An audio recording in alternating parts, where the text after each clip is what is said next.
Now you have some background on the goals and motivations of the blockchain. Next, let's walk through how this is translated into the actual components that have been built to make the system work. These components are what's represented here in the blockchain framework. We won't cover them in the exact order listed here. That order has more to do with how the system works together, which we'll cover more once we've defined all the pieces.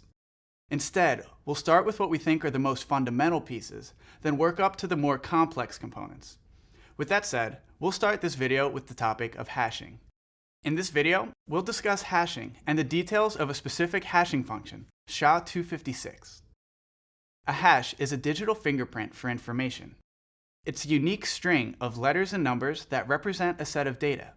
To get a hash value, you start with a bit of data and pass it through a hashing function.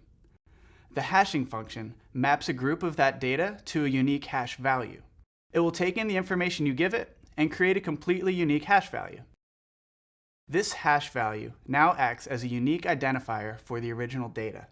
This allows you to identify a given set of data much more easily by referencing its hash value. SHA-256 is a specific hashing function. SHA stands for Secure Hashing Algorithm, and 256 represents the output of the algorithm. In this case, it tells us that the number you'll get back as a hash value is a 256-bit number. There are many different hashing functions, but Bitcoin uses SHA-256 to create a unique hash value for each block on the blockchain. The reason for this is to create a unique identifier for every block that exists on the chain. This allows us to do some cool things like reference a block by its hash value.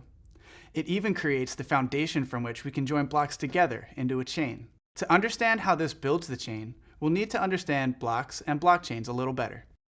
We'll learn more about these topics next, but first we'll walk through a demonstration showing SHA-256 in action.